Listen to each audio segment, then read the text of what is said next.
Okay, raise your hand if you've already recorded this video once, but you forgot to check that your microphone was recording, so you have to record it again, and you really never want to think about this book ever again. Oh my gosh, okay, yeah, so I have already tried to record this video once. I recorded it Monday, and I am re-recording it today. It is Wednesday, I think. Kind of works out just because the lighting is a bit better today than it was on Monday, but as I stated, I don't ever want to think about this book again. And here I am having to think about it and talk about it and explain exactly why I hated it. Probably for like the 5th or 6th time, and I'm just ready to move on. So I am here today to talk to you about the book Ring Shout. This book came out a couple years ago, and I'm just now reading it. I feel like I heard a lot about it kind of this past year is when I saw it a lot. I haven't really been big into the reading space for that many years, so I feel like I'm kind of late to the game for a lot of the books that I come across, this one included. I wish I never came across it though. So I'm going to read you real quick the synopsis for Ring Shout. In 1915, the birth of a nation cast a spell across America, swelling the clan's ranks and drinking deep from the darkest thoughts of white folk. All across the nation they ride, spreading fear and violence among the vulnerable. They plan to bring hell to earth, but even Ku Kluxes can die. Standing in their way is Marcy Bordeaux and her fellow resident fighters, a foul-mouthed sharpshooter and a Harlem hellfighter. Armed with blade, bullet, and bomb, they hunt their hunters and send the clan's demons straight to hell. But something awful is brewing in Macon, and the war on hell is about to heat up. Can Marcy stop the clan before it ends the world? This book, to me, read as horror. I thought that I was reading a horror book. I thought it was going to be horror. It wasn't. I would say that this book is predominantly fantasy with some horror elements in it, but I think the marketing on this is not the best, hasn't been the best, because again, I've seen it marketed almost exclusively as horror with fantasy elements when really it is fantasy with horror elements. I'm not a big fantasy person, so that is already like one kind of check on why I wouldn't like this book, but I can enjoy fantasy elements in my horror. So I'm just going to go through the plot of the book and kind of explain why I didn't like certain things and try to kind of bring my thoughts all together in the very end. Hopefully I'm coherent with my ranting on this book because I did not like it. I gave it a half star out of 5, which is the lowest I've rated a book in a really long time. Actually, that might not be true. I don't remember what I rated The Ritual. I know that one wasn't very high either. The book opens with our 3 main characters hunting a group of Ku Kluxes. I'll go into what a Ku Klux is in just a little bit, but they're basically like demonic monsters. Our narrator is Marcy, who, I'm so sorry if I'm saying that name wrong. It's MarYse. I read it as Marcy the whole time. I don't know if that's how you're supposed to say it, if it's supposed to be like Mary C. I think it's Marcy. Sadie is another member of the group. She is the sarcastic one, and she is really good with a rifle. And then there's also Chef / Cordelia, which I don't even know why they said her actual legal name, because they mention it maybe 3 times, and then the rest of the book they refer to her as Chef, but whatever.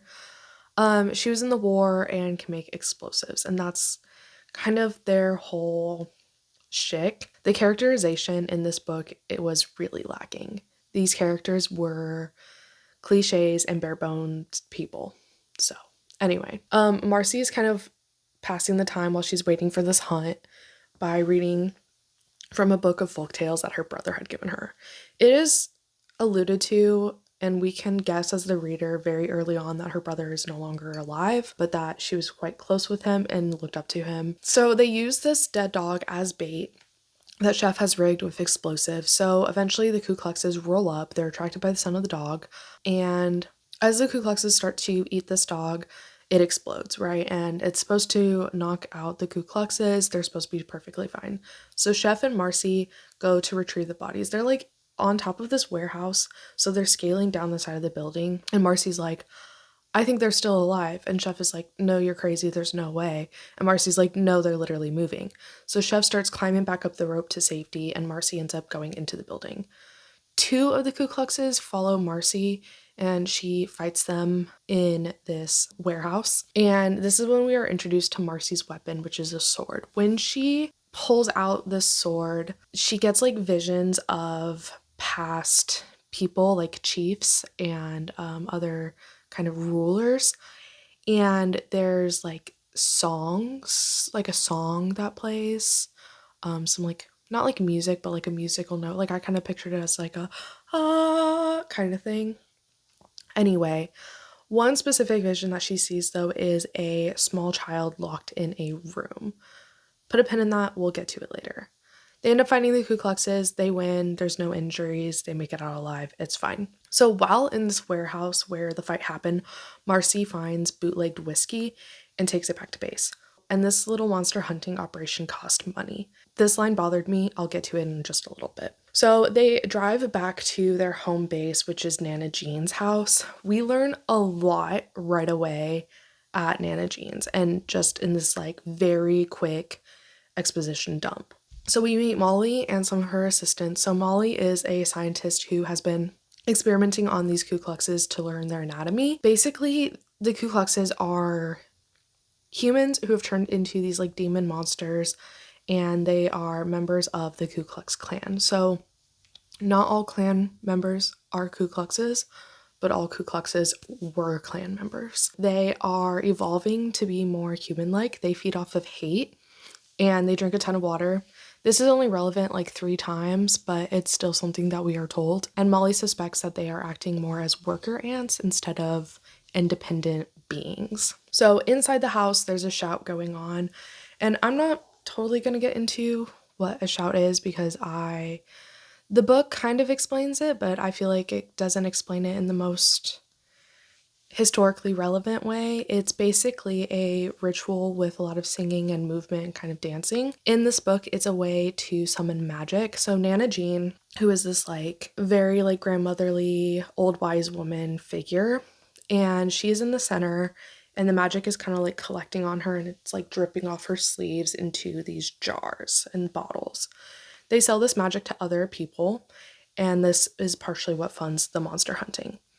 This inclusion is why the whole thing with the whiskey bothered me as like kind of an afterthought, because it just felt unnecessarily to include both. I understand that in real life you might need both streams of income to fund monster hunting, but it just felt like it was so unnecessary, especially because this like bootlegging is brought up one time in passing at the very end of the book. So it's not even a super relevant detail, which again bothered me. So Nana Jean, like I said, she's an old wise woman. She kind of acts as a medium, and she has all these premonitions as well. Every other character that is introduced in this chapter is not entirely relevant, but they are all given names and talked about, and it's just really unnecessary. So I'm not going to bog you down with the details. I can do that much for you. So the girls go to a local juke joint called Frenchie's.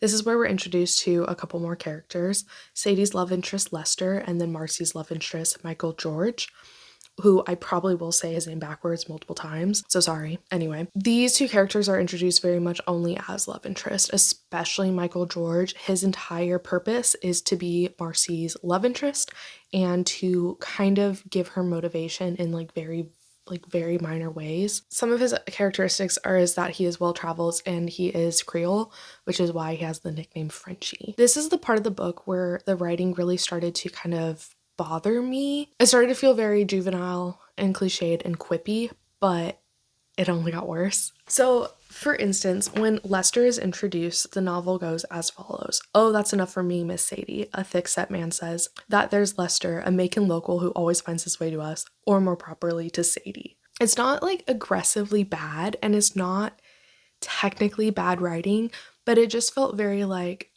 and that there's Lester, and just I believe, too, at the beginning of the book, when Marcy is introducing Sadie and Chef, it has a very similar cadence where she's like, "And that's Sadie, she has a rifle."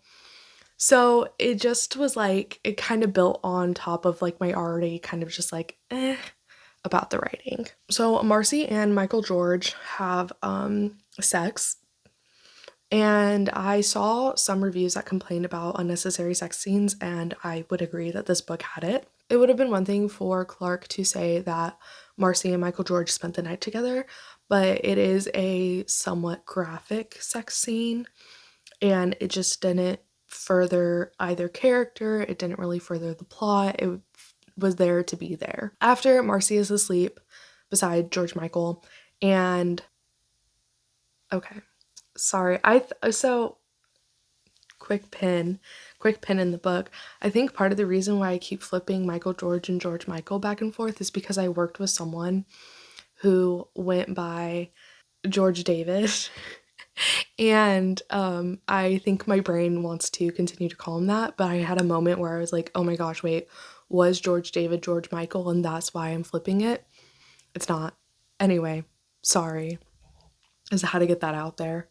So again, Marcy is asleep and she has this dream, and it is about the girl who is in that locked room, the one that she saw with her sword. It's clear how Marcy is talking to this child that she knows who she is, and it's very clear that this child is like important to Marcy in some kind of way.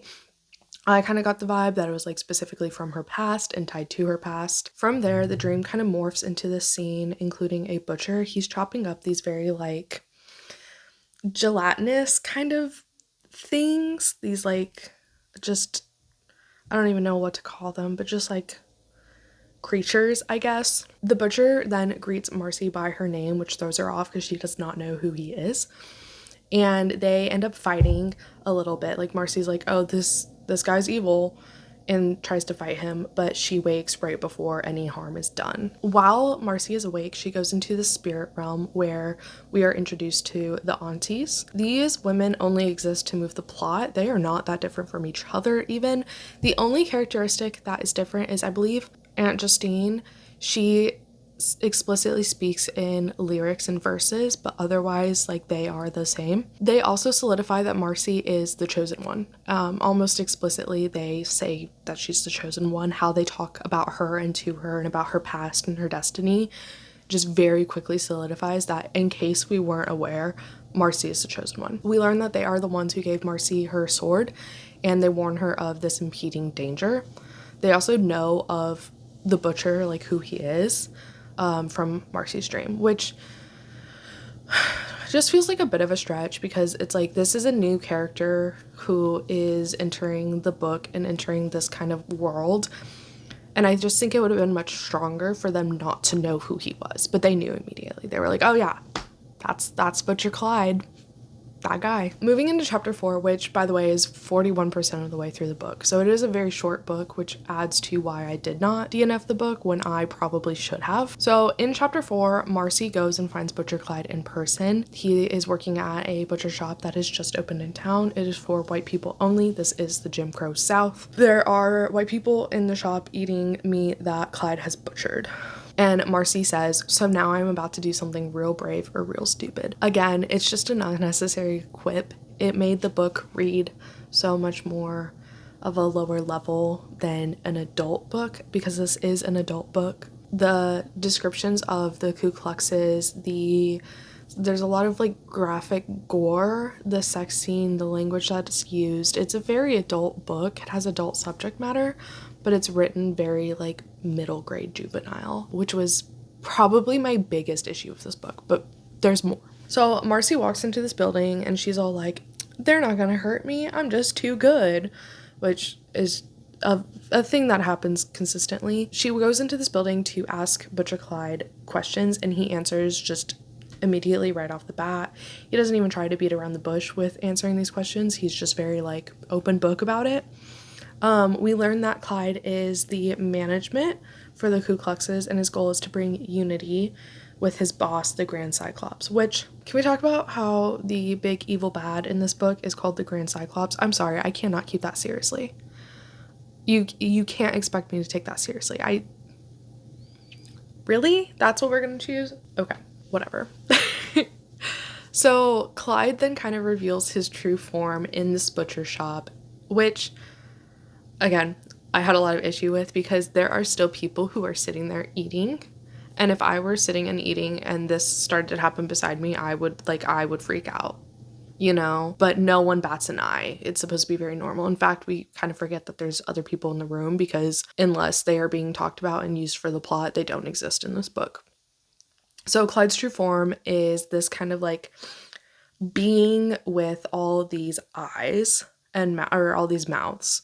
So there's like mouths on his like cheeks and his like chest and just like all over. He's kind of formed of these like mouths, and they all are like speaking in like one, and they start to sing. Clyde then tells Marcy that she's part of this like grand plan, and they have been watching her for many years now. He is the second person to be like, you are part of the grand plan, which is just annoying. So back at the base, Marcy explains what she learned from Clyde to the group, and they kind of piece together that whatever Clyde is talking about will happen on Stone Mountain, which is where they are hosting a screening of The Birth of a Nation in the next couple of days. The chapter ends very abruptly with someone running in and telling of a Klan attack at Frenchie's. So this attack at Frenchie's, it's one of the only instances in this book where Clark actually used real life things that happened surrounding with the KKK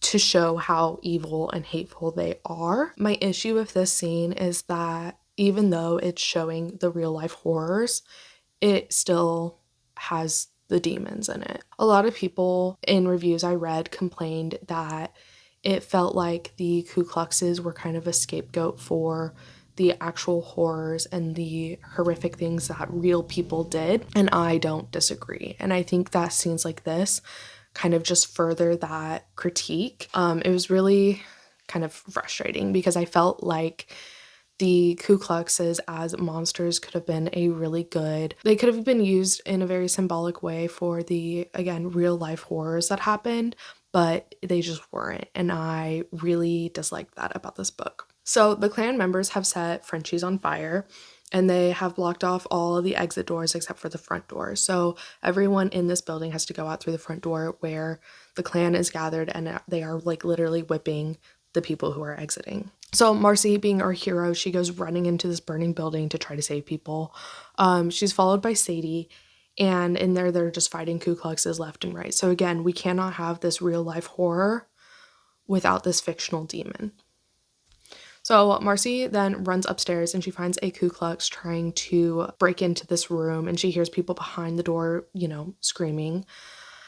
She literally whistles to get the Ku Klux's attention and kills it, which just felt like such a cliche, like, yoo-hoo, over here, pay attention to me, kind of distraction thing. She also, I believe it's this instance where after she kills the Ku Klux, she slices it in half. She's like, thank God Molly did all that research. And it's like, glad Clark thought to maybe bring in some more characterization and tie some more of the plot together, but it didn't matter. So she yells at the people in the room to open the door. I shout at them to open it and have to cuss before they do. Not Michael George. A trembling man and woman, clothes half off. No need to wonder what they was up to. And it's like, yeah, you're right.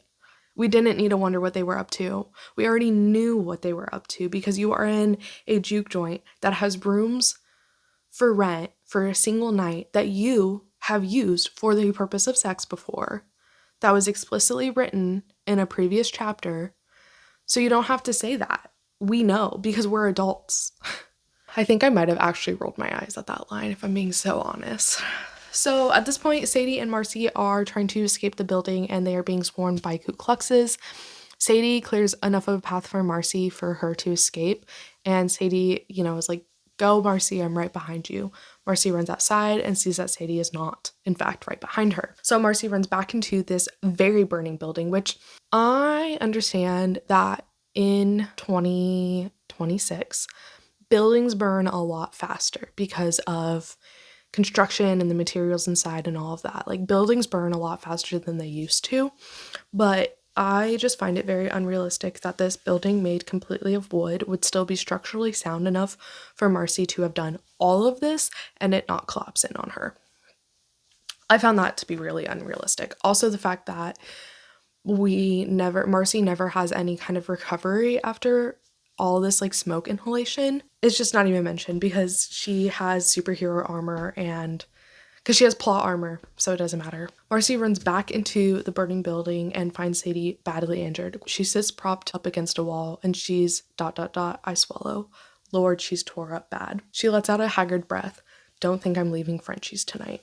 So Sadie dies, and we as the reader are supposed to care, but this is chapter like 4, and Sadie has such little characterization that it's really difficult to do anything more than blink an eye at the fact that she is gone. Her entire characterization is that she is sarcastic and a little vulgar, but that's it. So Marcy runs outside and she faces off with Clyde again, just like filled with anger that her friend has died because of him.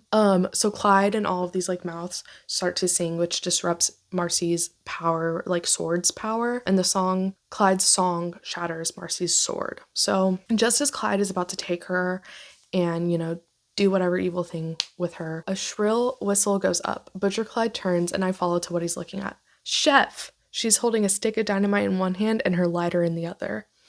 I don't know what the fuck you are, she says, but I'm gonna need you to let her go or I might have to do something drastic. Got enough blasting power and silver enough to blow all your ugly asses to kingdom come. Best believe that. Clyde lets go and Chef then says, I don't have any more dynamite or silver. Run! Which, again, just like read so juvenile. I can't think of an adult book that I've read where they would have used even things as simple as the exclamation points. It just... Anyway, the clan has also taken some people from Frenchie's hostage. We can assume that Michael George is included in that.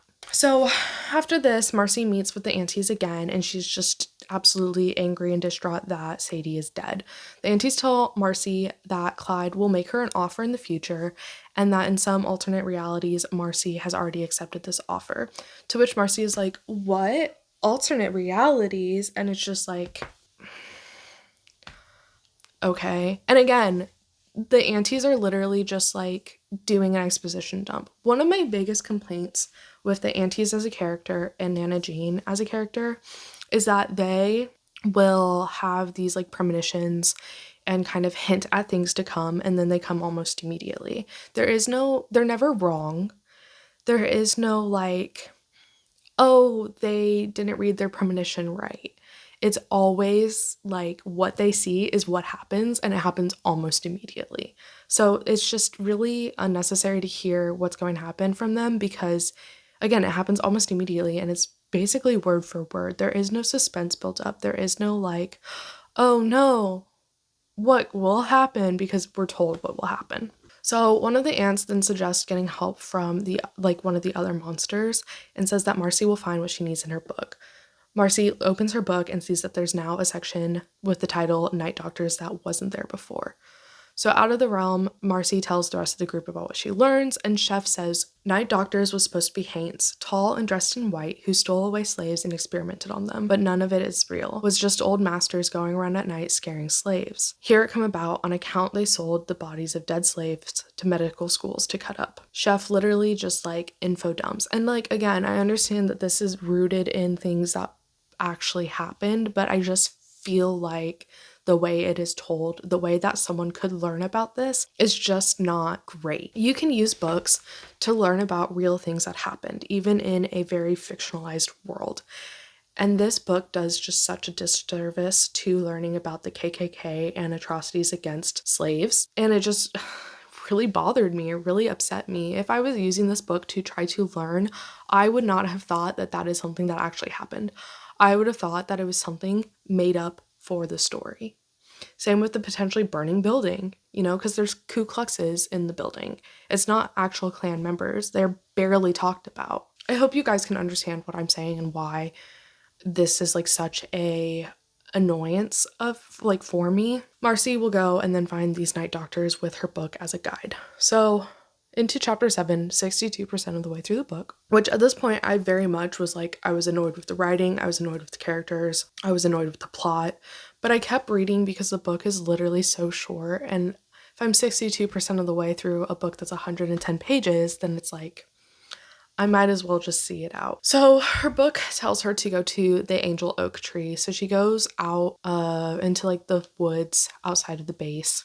And as she goes deeper into the woods, this like very lush forest takes shape that wasn't there before, and it reveals this angel oak tree. Marcy cuts it open and crawls inside. And this is like part of what a lot of people didn't enjoy about the book in the reviews that I read, was just how like visceral and kind of disgusting some of these descriptions were. Because it's not that like Marcy cuts open this tree and it's wood inside.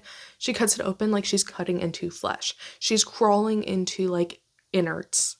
You know, she falls and lands on hard ground, very like Alice in Wonderland style. But with her is all this like gore that drops with her because she cut into like meat. Immediately, a man starts to speak to her. I whirl back around to find someone standing in front of me, a colored man. He's tall, wearing an all-white suit, even white shoes. He got on a matching bowler hat, pulled low, and strangest of all, a white blindfold over his eyes. But he stares like he sees me plain. This is Dr. Bissett.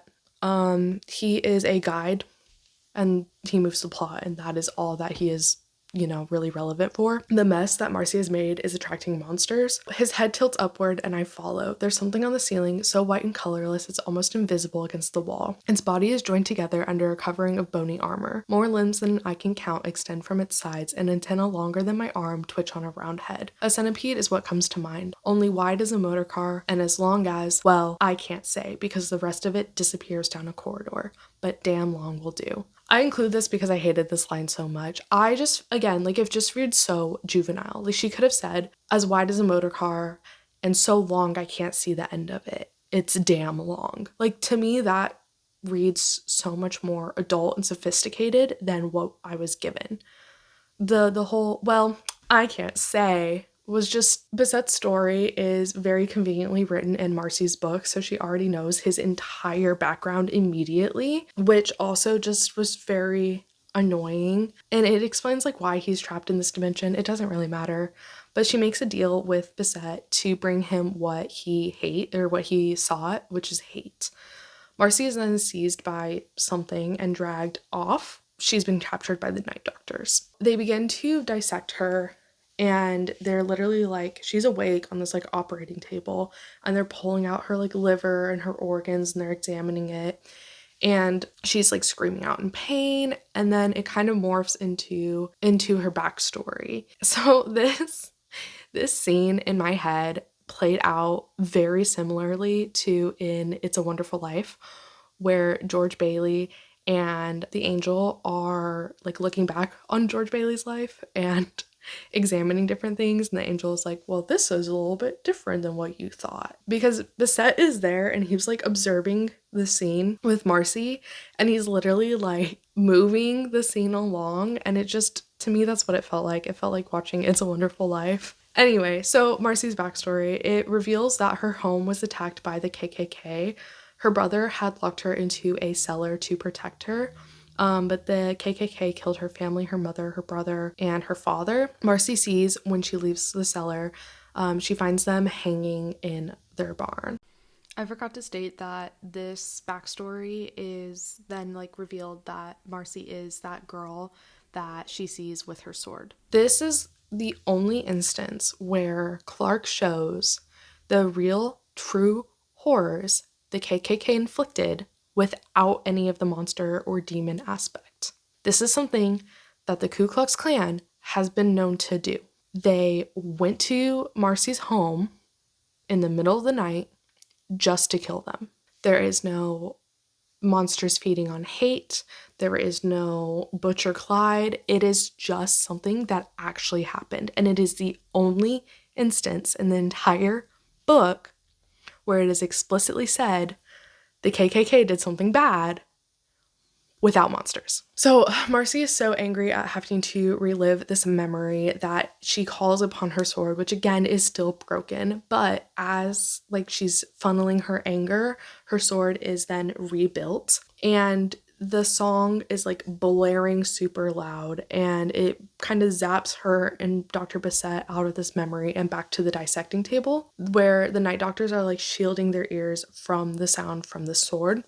And Bissette is like, GTFO, like, get out, and expels Marcy from the realm. So she leaves unsure of if they're actually going to go help. So chapter 8, we are 72% of the way through this book, and it is what it's supposed to be the climax scene of the novel. One of them. It's getting very serious if I have to take off my glasses. So it is pouring rain on top of Stone Mountain, and the whole troop is going there. So it is Marcy, Chef, Molly and her assistants, Nana Jean, the Shouters, and they've contacted some other crews in nearby towns to come help as well. There's a projector and a screen is showing the birth of the nation, and on the platform in front of the screen are the captives and Butcher Clyde. He's preaching over the movie. In real life, the movie is backed by an orchestra, but instead of the orchestra, he's like preaching his hate. The crowd is a mix of Klan members, just like regular people, and Ku Kluxes. So Marcy goes just straight up to speak to Clyde, confront him right away. It's fine. She's the chosen one, so they're not going to kill her, even though the Ku Kluxes, I believe, do eat people. I could be so wrong on that, but... And if they're like worker ants, they're not. I kind of thought of them as like rabid dogs, where like if I were a rabid dog and I saw this thing that I absolutely want to eat, I would go eat it, but whatever. Chef insists on going with Marcy, who thinks of throwing a punch, knocking her clean out and taking off. More likely though, she'd just whoop my behind, and I'm in no mood to take a licking before I face my possible death. Which again, not my favorite line. My eyes then go to the others on the platform, 6 in a row and colored. Take one glance to find who I'm looking for. Again, we didn't need this because we knew that she was gonna look for Michael George, and we knew he was in this crowd. It is not just alluded to, but it's basically told to us that he was going to be there. So again, just really unnecessary writing. Clyde then gives us this huge exposition dump. He explains that the Ku Kluxes feed on the hate of the KKK, but that's not a strong enough source. They find that the hate from Black people is stronger, and specifically from Marcy. So Marcy thinks that this proposition that Clyde will give is to bring back her family, which Clyde kind of laughs in her face and is like, absolutely not. We don't have that power. They're dead for good, dummy. But then he says that his offer is for her to rule them. So then the Cyclops reveals itself. Basically, all of the clan members merge into one being. They all have like these multiple mouths like Butcher Clyde had.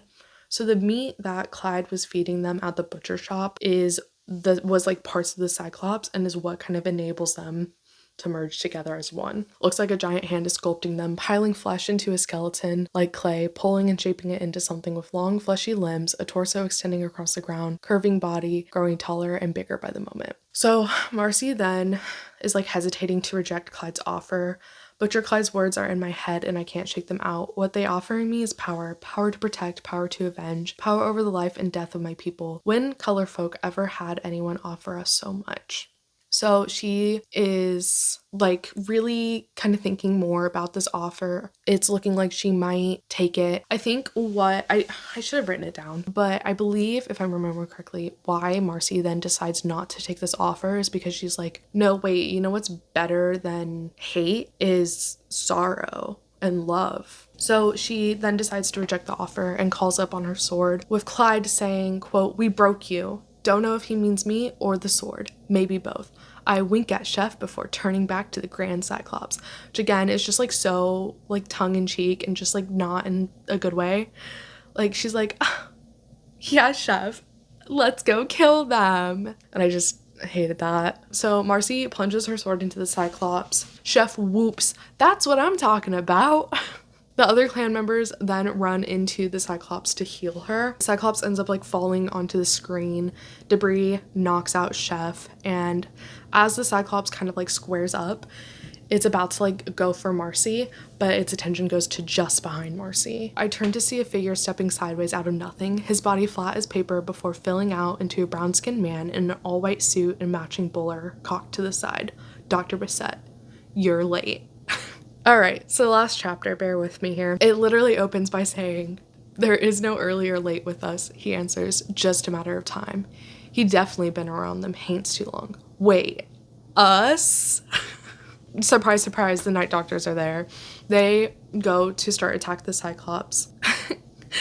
But the two slide out from under the tentacles and stand back up, whole, just like that. The Doctors literally feed off of the Cyclops and feed off of the hate of the Cyclops, and they basically just immediately destroy it and drag the Cyclops to the angel tree and just disappear. They literally show up, have a little meal, and take their meal home. And that's it. Like, that's how the Grand Cyclops is defeated. Which is Deus Ex Machina. Just one. we got more. We got more. So then Clyde begins to go after Marcy. A rumble bubbles up from somewhere deep inside him, and the front of his robe shred away, revealing a gaping mouth where his belly should be. Same one from my dream! It opens to show curving teeth like needles and a long, darting tongue. The nasty thing shoots out at me, and I slice it clean off, leaving it flopping in the rain. Been waiting to do that. Clyde and Marcy's songs start to clash in their battle. Marcy wins and hacks Clyde into pieces. Bissette then literally goes around with like a little Ziploc baggie basically and is like collecting the pieces of Clyde and just pieces out, goes back into the angel tree himself. So now the main big evil bad is gone, but they still have the Ku Kluxes to defeat. So the rest of the group come to fight. Don't know where they were when this giant Cyclops was attacking people, but who cares? It doesn't matter. We didn't need them until right now. So they're fighting the monsters. Me, I got my hands full. They begin to lose the fight and things are looking grim, but oh, did you hear that? Another Deus Ex Machina? Who would have guessed? The voice sends me stiff because it shouldn't be possible, but when I turn, the impossible is standing right there. Sadie. So Sadie then explains that the spirits are able to conjure themselves if they really, really need to, and this is thanks to Nana Jean's magic. Marcy's brother is also there. This is supposed to be like a very heartwarming reunion, but because Marcy's brother is such a minimal character with minimal characteristics who says the same like 5 lines in Marcy's memory pretty much the entire book, I don't care. Personally, I didn't care. I did not care that he showed back up. So then Sadie, the spirits, and Nana Jean and the Shouters use the magic to form basically a cyclone that sucks all the Ku Kluxes away and kills them. And that's it. Sadie sits down beside me grinning. You gonna like this. The cyclone. Sadie whoops. Told you you'd like it. And that's how the book ends. Just like that. So, okay. Anyone who knows me knows that I hate epilogues. 9 times out of 10, I do not find them necessary, and I think they are just more of a nuisance to read than not. But this book does have an epilogue, and it sets up a potential sequel. I have not seen anywhere that an actual sequel will be coming out. I can tell you if it does, I will not be reading it. So Marcy is sitting and talking with the aunties in this realm, and she learns that there's more evil to fight, and she's talking about her sword, and she's like questioning the blade of her sword. She says, you know, come to me that it ain't right that this blade only binds the spirits of slave trading chiefs and kings. What about the white folk who bought them slaves, who worked them to death? And they got penance to pay? Aunt Ordine gives the foxiest of grins. Why, Marcy, that's a whole other sword. I almost choke on my mint julep. Another sword? 100 questions form on my tongue, but her face turns serious. I'm glad you're taking time to rest, but I'm afraid there's evil afoot. I sigh, returning to my mint julep. Naturally. Always evil afootin'. The enemy still at they work. Again, like it's setting up this like potential sequel. At one point they literally say, you must go on a quest, and it just was bad. I hated how this book ended so much. But yeah, so that's how the book ends. To wrap up my thoughts, I did not like the writing. It read super juvenile to me. It was very quippy and very cliched. The characters were very simplistic and had one thing about them, and that was it for the rest of the book. Like I said, Sadie is the sarcastic one. Chef is the one who can use dynamite. Marcy is the chosen one. George Michael is the love interest, and that's kind of it. Nana Jean is this magical grandma. And I just felt like the writing itself was just not good. Hi, I was literally right about to edit, but then I forgot to say something that I really wanted to. Clark uses fox and like foxy and foxiest to describe smiles. I don't even know how many times. And that was another thing that I noticed in the writing that really started to bug me after a while. Yeah, I just had to get that out there. Also,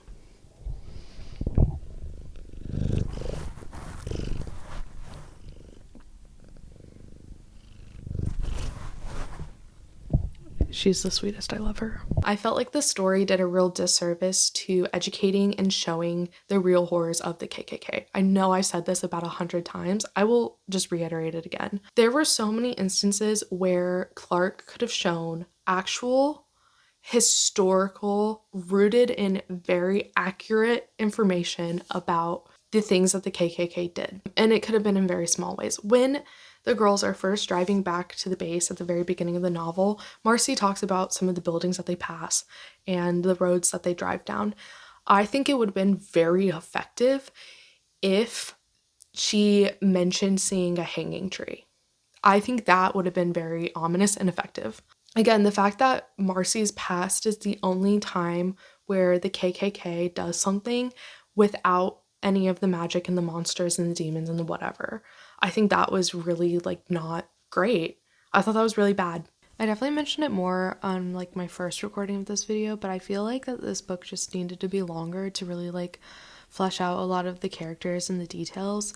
I would have cared a lot more about some of these character interactions if there was more to them, if I had spent more time with these characters. But I believe that Sadie dies in, like, the 3rd chapter, you know, and that's really early on into any book, but especially a book that is so short. I just feel like this book needed to be longer, and that would have helped with a lot of the issues that I had. I also just want to state that, like, I can pick out the bits of this book where Clark was throwing in some, like, historical tidbits and all of that, but I just feel like it wasn't done in a way that I, as a reader who is reading this for both enjoyment and to learn, that I wouldn't have quite picked up on that. I feel like those instances that I'm thinking of, I'm only thinking of because of this video, because I've read the book and then went back and found all these highlights, and then I've talked about it at length multiple times. So,